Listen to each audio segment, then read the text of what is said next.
ওরে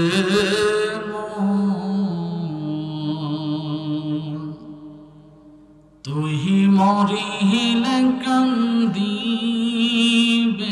কয়জন ওরে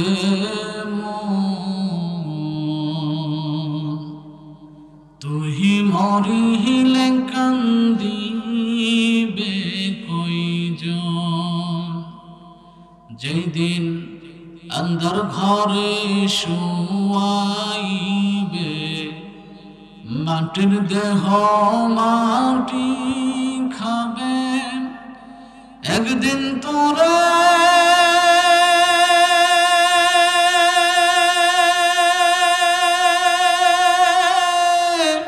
ভুলবে আপনজন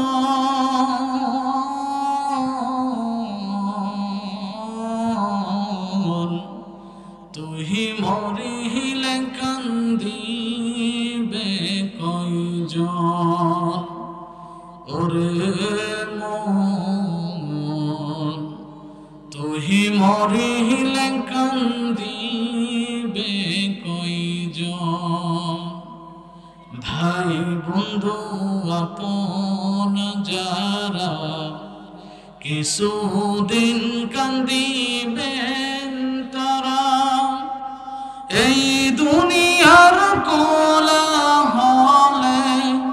তারাও একদিন যাবে রে ভুলে ছিন্ন হবে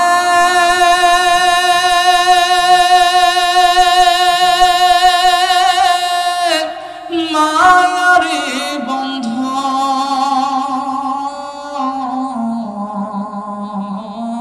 বন্ধন তুই মরিলে কান্দিবে কয়জন ওরে মন তুই মরিলে কান্দিবে কয়জন যেদিন রে তোর হইবে মরণ এই দেহে পরাইবে কাফন এই দুনিয়ার মায়া সেরে যাবি রে মন পর পারে সামনে রবে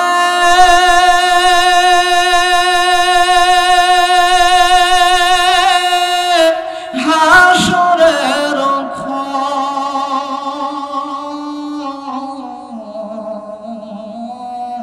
ক্ষণ তুই মরিলে কান্দিবে কয়জন ওরে মন তুই মরিলে কান্দিবে কয়জন যেদিন আন্ধার ঘরে শোয়াইবে মাটির দেহ মাটি খাবে একদিন তোরে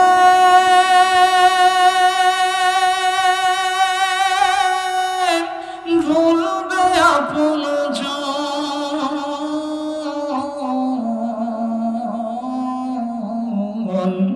তুই মরিলে কান্দিবে কয়জন ওরে মন তুই মরিলে কান্দিবে কয়জন আউযু বিল্লাহি মিনাশ শাইতানির রাজীম বিসমিল্লাহির রাহমানির রাহিম ওয়া ক্বাদা রাব্বুকা আল্লা তা'বুদু ইল্লা ইয়্যাহু ওয়া বিল ওয়ালিদাইনি ইহসানা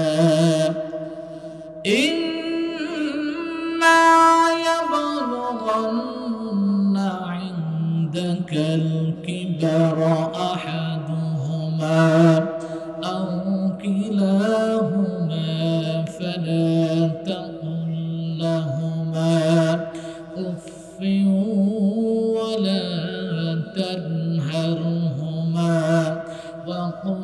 لهما قولا كريما واخفض لهما جناح الذل من الرحمة وقل رب ارحمهما كما ربياني صغيرا আল্লাহ রাব্বুল আলামিন মানুষদেরকে বুঝানোর তাগিদে বলতেছেন, ও দুনিয়ার মানুষ,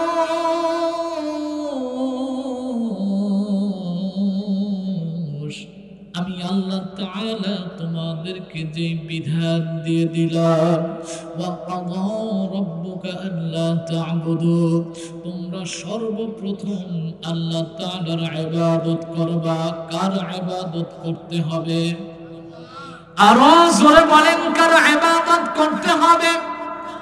আল্লাহ তাআলা আমাদেরকে উদ্দেশ্য করে বলছেন, বান্দারে, আমি আল্লাহ তাআলা তোমাদের উপর যে বিধি বিধান জারি করে দিলাম, তোমাদের সর্বপ্রথম দায়িত্ব হলো, কর্তব্য হলো, তোমরা আমি আল্লাহ তাআলা আমার ইবাদত করবা, বন্দেগী করবা। এরপরে তোমাদের দায়িত্ব হলো, তোমাদের কর্তব্য হলো ওয়াবিল ওয়ালিদাইনি ইহসানা, তোমরা তোমাদের পিতা মাতার প্রতি ইহসান করবা। ও বন্ধু, আল্লাহ তাআলা পিতা মাতাকে ইহসান করার কথা বলেছেন। আজকের সমাজে লক্ষ্য করলে দেখা যায়, আজকের সমাজে লক্ষ্য করলে বোঝা যায়, পিতা মাতা বৃদ্ধ হয়ে গেলে সন্তানেরা আর মহব্বত করে না, ভালোবাসে না। সন্তান যখন লক্ষ্য করে দেখে আমার বাবা বৃদ্ধ হয়ে গেছে, তখন বাবাকে ঘরটা আলাদা করে দেয়, দেয় কি দেয় না? ও বন্ধুরে, একটু কথাগুলো মনোযোগ সহকারে শ্রবণ করুন।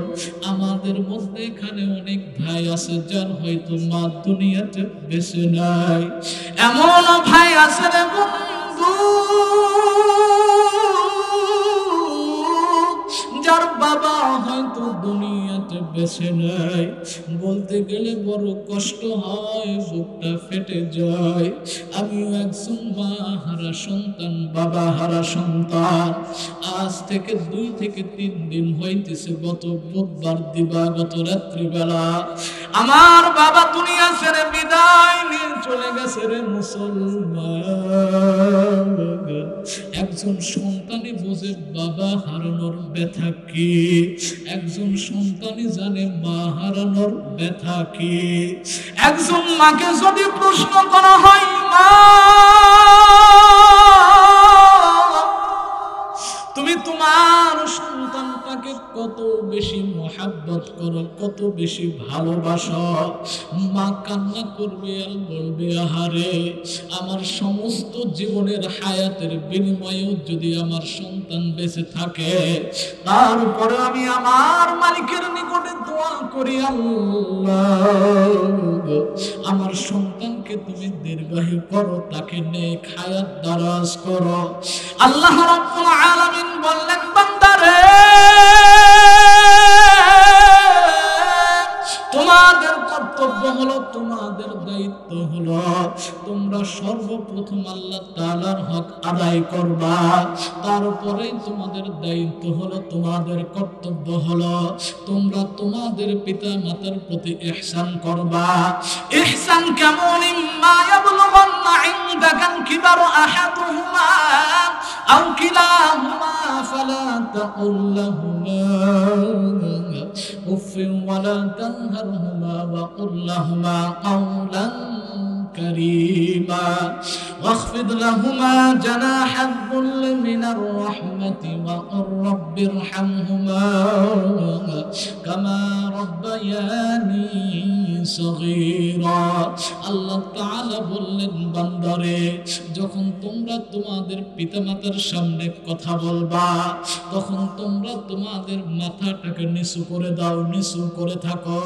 তোমার মা হয়তো বা মূর্খ, তোমার মার মধ্যে হয়তো ইলম নাই, কালাম নাই, তোমার মা হয়তো শিক্ষিতও নয়, তারপরেও তোমাদের কর্তব্য হলো, দায়িত্ব হলো, তোমরা তোমাদের পিতামাতার সামনে যখন কথা বলবা তখন মাথাটাকে নিচু করে কথা বলো।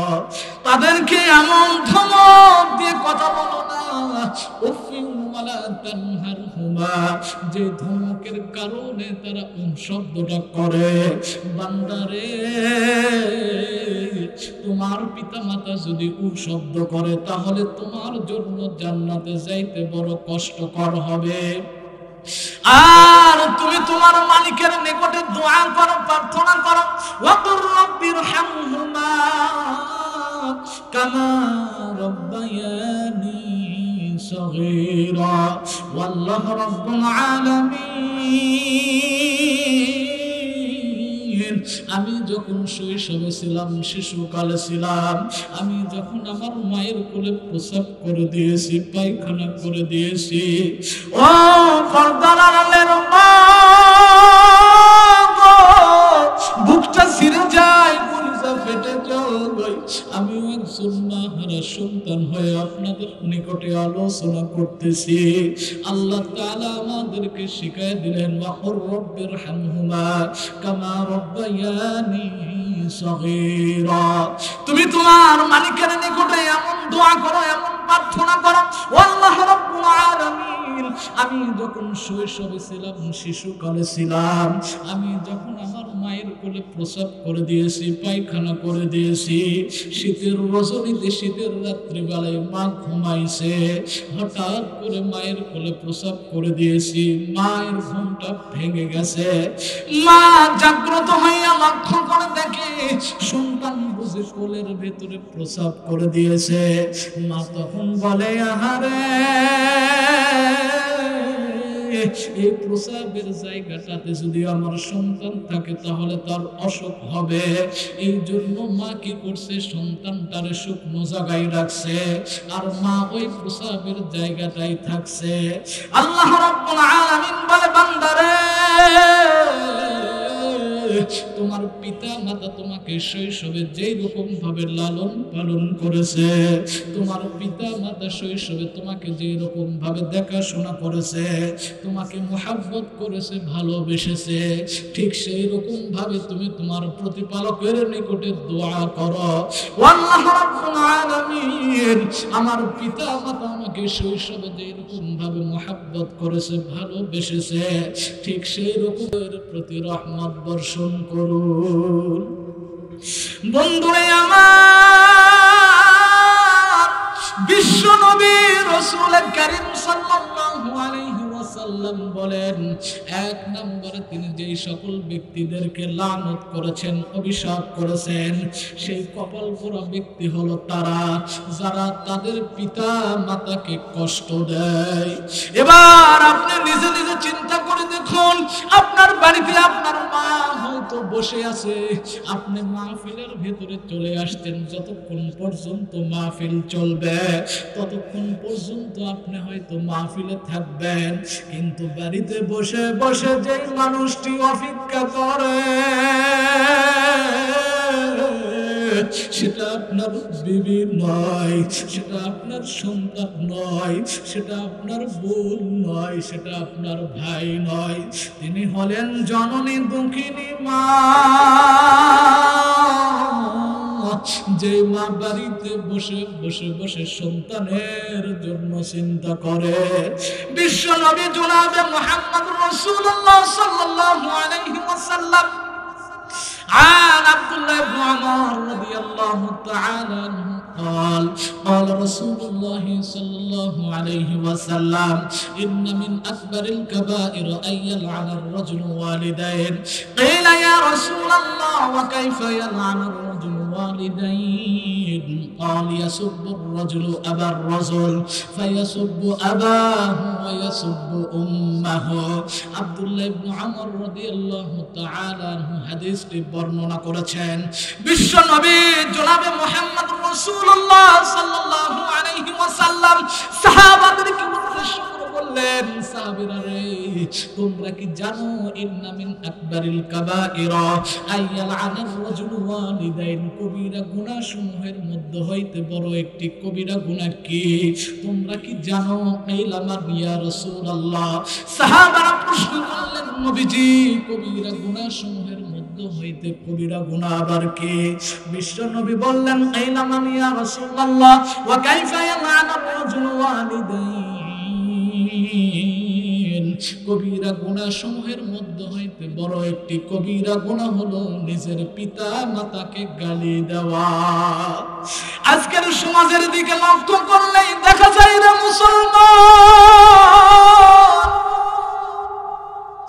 ঘরে বিবি আছে সন্তান আছে বিবিটা বড় সুন্দরী সুন্দরের কারণে মাকে গালি দেয় বাবাকে গালি দেয় বাবাকে আলাদা করে রাখে আল্লাহর কসম একবার আল্লাহর কসম দুইবার আল্লাহর কসম তিনবার এমন যদি করে মুসলমান বিশ্ব নবী রাসূল করিম সাল্লাল্লাহু আলাইহি ওয়াসাল্লামের হাদিস মোতাবেক তাহলে আপনাকে লানত করেছেন আপনাকে জাহান্নামে যাইতে হবে সাহাবারা প্রশ্ন করলেন নবীজি নিজের পিতা মাতাকে সন্তান আবার কি রকম ভাবে লানত করে বিশ্ব নবী জনাবে মুহাম্মদুর রাসূলুল্লাহ সাল্লাল্লাহু আলাইহি ওয়াসাল্লাম বলেন ওয়া কাইফা ইয়ালআনুর রাজুলু ওয়ালিদাইন ক্বাল ইয়াসুব্বুর রাজুলু আবার রাজুল ফায়াসুব্বু আবাহু ওয়া ইয়াসুব্বু উম্মাহু দুইজন ব্যক্তি যখন পরস্পরের মধ্যে ঝগড়া লেগে যায় গন্ডগোল লেগে যায় তখন একজন কি করে তার পিতামাতাকে গালি দেয় তখন সেও তার পিতামাতাকে গালি দেয় আর এরকম ভাবে গালি দেওয়ার কারণে তারা কবিরা গুনাহ করে ফেলে তাহলে একটু চিন্তা করে দেখুন ভাইরা আমার কথাগুলো কি বুঝতেছেন এক নাম্বার কি বললাম মনে আছে পাঁচটি বিষয়ে কথা বলবো ইনশাআল্লাহ প্রথম নাম্বার হলো যে সন্তান নিজের পিতামাতাকে লানত করে গালি দেয় পিতামাতার খেদমত করে না পিতামাতাকে কষ্ট দেয় বিশ্ব নবী ওই সকল ব্যক্তিদেরকে কি করেছেন লানত করেছেন অভিশাপ করেছেন আমাদের মধ্যে যারা আছি আমরা যারা আমাদের পিতামাতাদেরকে কষ্ট দেই না জেনে না বুঝে হয়তো অনেক কষ্ট দিয়েছি আজকে গিয়েই আমরা আমাদের পিতামাতার প্রয়োজনে পা ধরে ক্ষমা নেব মা তুমি আমাকে ক্ষমা করে দাও বাবা তুমি আমাকে ক্ষমা করে দাও আমি অনেক অন্যায় করেছি অনেক ভুল করেছি সম্মানিত ভাইরা আমার বন্ধুগণ আমার عن أبي هريرة رضي الله تعالى عنه قال قال رسول الله صلى الله عليه وسلم قال من أحق بحسن صحابتي قال أمك قال ثم من قال أمك قال ثم من قال أمك قال ثم من قال أبوك হাদিসটি হযরত আবু হুরায়রা রাদিয়াল্লাহু তাআলা আনহু বর্ণনা করেছেন তিনি বলেন বিশ্ব নবী রাসূল করিম সাল্লাল্লাহু আলাইহি ওয়াসাল্লামের কাছে একজন সাহাবী আসলেন আসার পরে বললেন মান আহাক্কু বিহুসনি সাহাবাতি হে আল্লাহর রাসূল সাল্লাল্লাহু আলাইহি ওয়াসাল্লাম আমি কার বেশি খেদমত করব বাবার বেশি খেদমত করব না মায়ের বেশি খেদমত করব বিশ্ব নবী জনাবে মুহাম্মদুর রাসূলুল্লাহ সাল্লাল্লাহু আলাইহি ওয়াসাল্লাম বললেন ক্বালা উম্মুকা তুমি তোমার মায়ের খেদমত করো আবার সাহাবী প্রশ্ন করলেন ক্বালা সুম্মা মান হে আল্লাহর রাসূল তারপরে কার খেদমত করব বিশ্ব নবী আবার বললেন ক্বালা উম্মুকা তারপরে তুমি তোমার মায়ের খেদমত করো আবার সাহাবী প্রশ্ন করলেন নবীজি তারপরে আমি কার খেদমত করব বিশ্ব নবী বললেন ক্বালা উম্মুকা তারপরে তুমি তোমার মায়ের খেদমত করো আবার সাহাবী প্রশ্ন করলেন নবী গো তারপরে তারপরে আমি কার খেদমত করব? বিশ্ব নবী বললেন ক্বালা আবুকা, তারপরে তুমি তোমার বাবার খেদমত করো।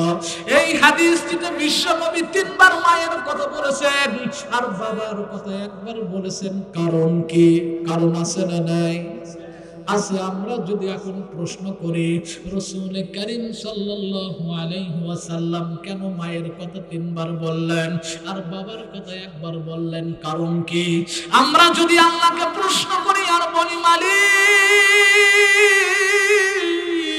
বিশ্ব নবী কেন মায়ের কথা 3 বার বললেন আর বাবার কথা কেন একবার বললেন?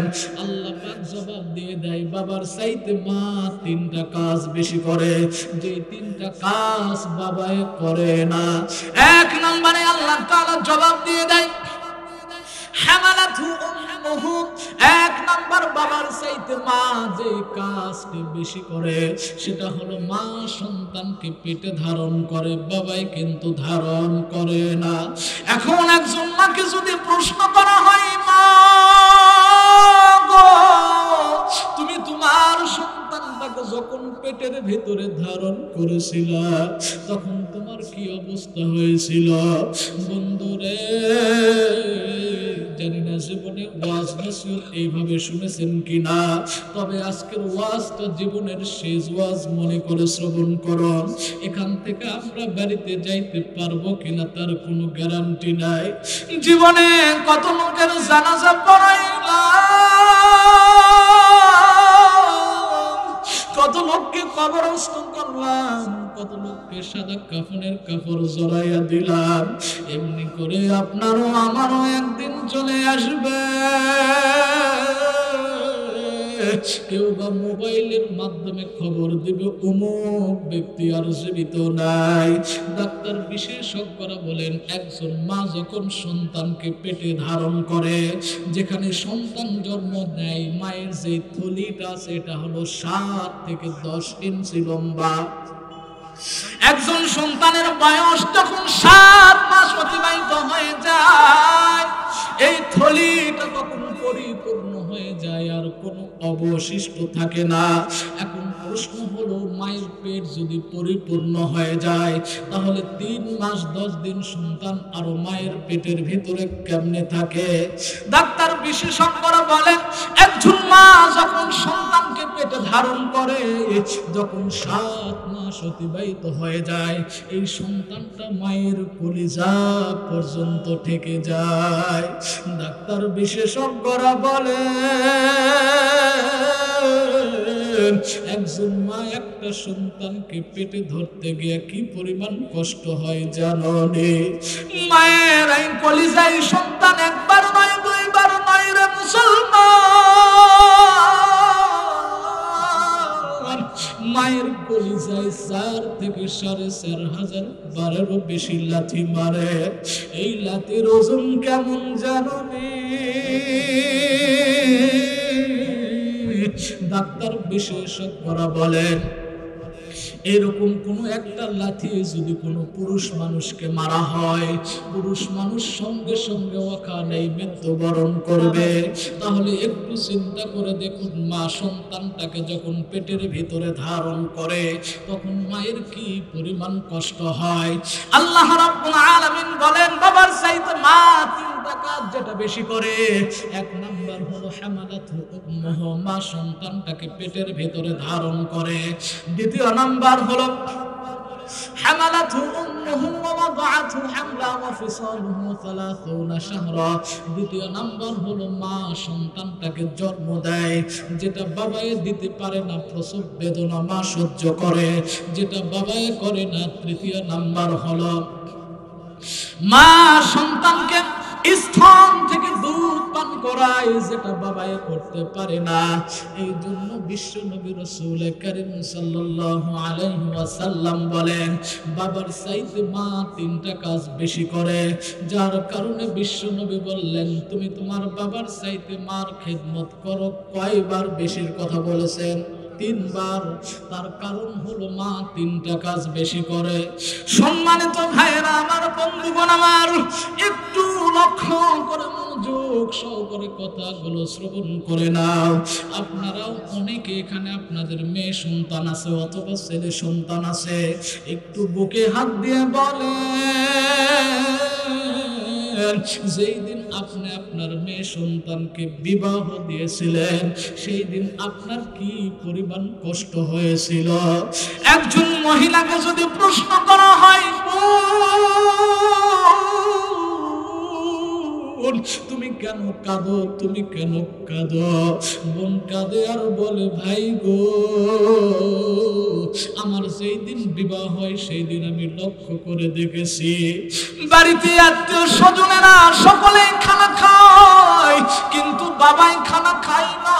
বাবা যেন কি যেন টেনশন করে।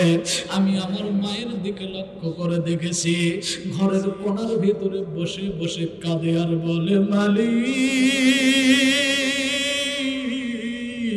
যে কন্যা সন্তানটারে 10 মাস 10 দিন গর্ভে ধারণ করলাম, যে কন্যা সন্তানটারে তিলে তিলে তিলে বড় করে উঠাইলাম, সেই কন্যা সন্তান বুঝে আজকে পরের বাড়িতে যায়। আল্লাহ রাব্বুল আলামিন পরের বাড়িতে যাওয়ার পরে সংসারটাকে যেন আপন করে নিতে পারো সেই তৌফিক দান করো।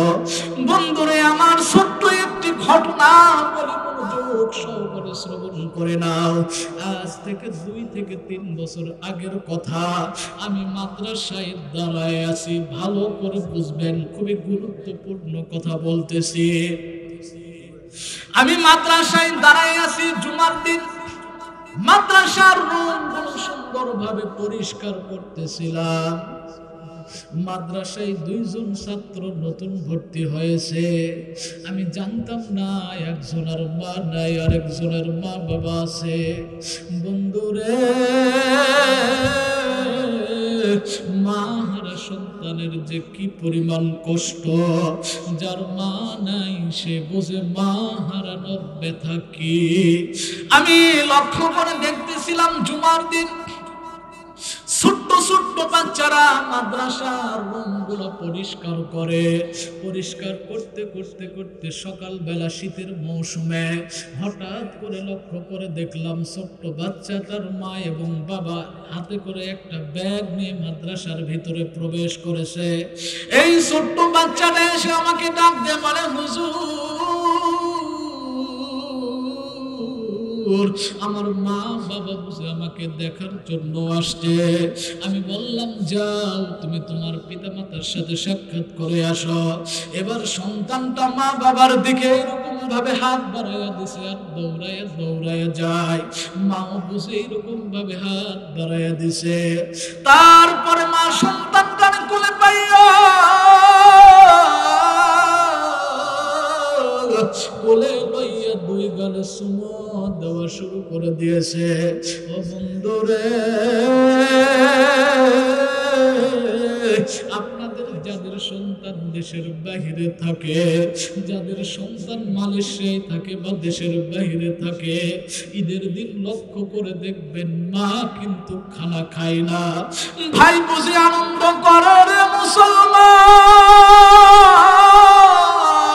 বোন বুঝে আনন্দ করে, নতুন জামা পরে সকলে ঈদগাহ ময়দানের দিকে যায়, কিন্তু মা খাইতে পারে না, মা খায় না।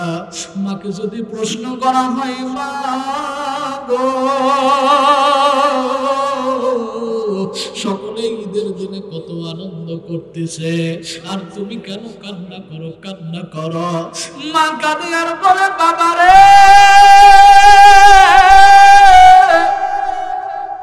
আমার সব সন্তান যদি দেশে থাকে তাতেও আমার শান্তি, কিন্তু আমার একটা সন্তান দেশের বাহিরে আছে। জানি না আমার ওই সন্তান দেশের বাহিরে কি খাইতেছে, আমি মা জানি না। সম্মানিত ভাইরা আমার, বন্ধুগণ আমার, কথাগুলো একটু মনোযোগ মনোযোগ সহকারে শ্রবণ করুন রে ভাই। তারপরে আমি লক্ষ্য করে দেখলাম ছোট্ট বাচ্চাটা বুঝি মায়ের দিকে দৌড়ায় যায়। মা সন্তানটারে কোলে লওয়ার পরে দুই গালে চুমো দিয়েছে। আমি লক্ষ্য করে দেখলাম করোনার ভিতরে কত পিতামাতা বা কত সন্তানেরা মায়ের কাছে যাই নাই, কারণ গেলে হয়তো করোনা হবে, কিন্তু মা সন্তানের কোনো কিছুই দেখলো না। গালে ময়লা, হাতে ময়লা, শরীরে ময়লা, ময়লা সহ নিয়ে মা সন্তানটারে চুমো খাওয়া শুরু করে দিয়েছে। আমি তখন চিন্তা করলাম মা কারে কইরে মুসলমান, পৃথিবীতে যদি কোনো মানুষ মহব্বত করে ভালোবাসে সেটা হলো পিতা মাতা। পিতা মাতা স্বার্থ ছাড়া আপনাকে ভালোবাসবে, কিন্তু এছাড়া কোনো ব্যক্তি আপনাকে স্বার্থ ছাড়া ভালোবাসবে না। এবার ছোট্ট বাচ্চাটারে কোলে লইয়া অজুখানায় গিয়া সুন্দর করে অজু করাইলেন। তারপরে রুমের ভিতরে নিয়ে আসলেন, ব্যাগের ভিতর থেকে পিঠার বাটি বের করলেন। পিঠার বাটি বের করার পরে সন্তানকে ডেকে বলে, বাজান রে, সারা রাত্রি ধরে ধরে পিঠা তৈরি করেছি আর চিন্তা করেছি আমার সন্তান এই পিঠা না খাওয়া পর্যন্ত আমি মা মুখে দিতে পারবো না। বাবায় ডাকতে বলে, বাজান রে,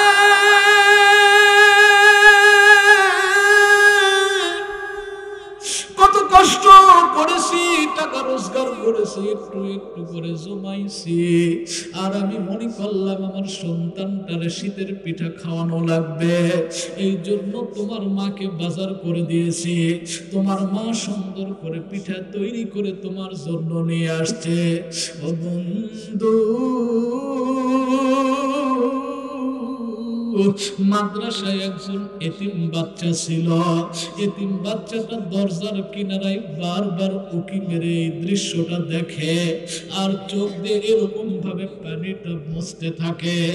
আমি লক্ষ্য করে দেখলাম দরজার কিনারায় একজন ছোট্ট বাচ্চা কান্না করতেছে, চোখের পানি মুছে আবার দূরে সরে যায়, আবার ভিতরে উকি মেরে দেখে, আবার দূরে সরে যায়। এরকম কিছুক্ষণ দেখার পরে দেখলাম সেই বাচ্চাটা আর দেখা যায় না। কিছুক্ষণ পরে 2-3 জন ছাত্র এসে ডাক দিয়ে বলে, হুজুর, নতুন যেই ছাত্রটা ভর্তি হয়েছে সেই ছাত্রটা বেডটা বিছাইয়া, বিছানাটা বিছাইয়া, বালিশের সাথে মাথাটা লাগায়া শুধু ফুফায়া ফুফায়া কান্দে। আমরা এতক্ষণ পর্যন্ত বললাম, ভাই গো, তোমার কি হয়েছে, তুমি কেন কান্না করো, কোনো আওয়াজ নাই। হুজুর দেখেন না কি হয়েছে, ভাইটা বারবার কান্না করে। এই কথা শোনার সঙ্গে সঙ্গে আমি পাশের রুমে গেলাম। যাওয়ার পরে লক্ষ্য করে দেখলাম ছোট্ট বাচ্চাটা বেডটা বিছাইয়া ফুফায়া ফুফায়া কান্দে। আমি ডাক দিয়ে বললাম, বাবা রে,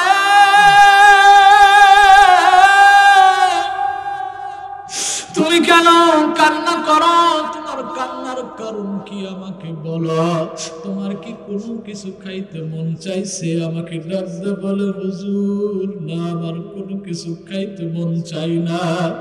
আমি বললাম, তোমার কি টাকার প্রয়োজন? আমাকে ডাক দে বলে, হুজুর না, টাকার প্রয়োজন নয়। তাহলে তুমি কাঁদো কেন, কি কারণে কাঁদো আমাকে বলো। এই কথা বলার সঙ্গে সঙ্গে ছোট্ট বাচ্চাটা দাঁড়ায় গেছে। দাঁড়ানোর পর 2 হাত দিয়ে জড়িয়ে ধরে বলে, হুজুর, আমার মায়ের কথা মনে পড়ে গেছে। আমি যখন লক্ষ্য করে দেখলাম একজন মা একটা সন্তানের মুখে কিরকম ভাবে খানা উঠাইয়া দেয়, আমি ঠিক সেই রকম ভাবে লক্ষ্য করে দেখলাম আমার মাও তো আমাকে এরকম ভাবে খাওয়াইয়া দিত। এই জন্য আমি চিন্তা করলাম, আমার মায়ের কথা মনে পড়ে গেল, আমার ভাইয়াটার মা এরকম ভাবে মুখে কাঁধে উঠাইয়া খাওয়ায়। আমার মাও তো এরকম ভাবে খাওয়াইতো। আজ থেকে 2-4 মাস আগে আমার মা দুনিয়া থেকে বিদায় নিয়ে চলে গেছে। দুনিয়া থেকে যখন বিদায় নিয়ে চলে গেছে, আমার বাবা দ্বিতীয়বার বিয়ে করে। বিয়ে করার পরে আমার মাটা, সৎ মাটা বাবাকে বারবার বলে তাকে মাদ্রাসায় তাড়াতাড়ি রেখে এসো। আমার বাবা সৎ মায়ের কারণে আমাকে মাদ্রাসায় রেখে গেছে, যার কারণে আমি ব্যথায় ব্যথিত হয়ে কান্না করি। ছোট্ট বাচ্চাটারে জড়িয়ে ধরে আমি বললাম, মালিক, আমিও তো একজন মাহার সন্তান, আমিও একজন মাহার সন্তান। আল্লাহ রাব্বুল আলামিন এর সঠিক জাযা কিয়ামতের ময়দানে তুমি তাকে দিয়ে দিও। ও বন্ধুরে আমার, ভাইরা আমার, একটু দয়া করে হাত উঠায় দেখেন কার কার মা দুনিয়াতে বেঁচে নাই। আমি একজন মুসাফির মানুষ, তার জন্য দোয়া করব, আল্লাহ পাক যেন আপনার পিতা মাতাকে জান্নাত দান করে। একটু হাত উঠায় দেখেন কার মা দুনিয়াতে বেঁচে নাই। ও আল্লাহ রাব্বুল আলামিন, লক্ষ্য করে দেখো গো মাবুদ, এখানে কত বান্দারা তোমার হাত উঠাইছে যাদের মা দুনিয়াতে বেঁচে নেই। আমি একজন মার সন্তান,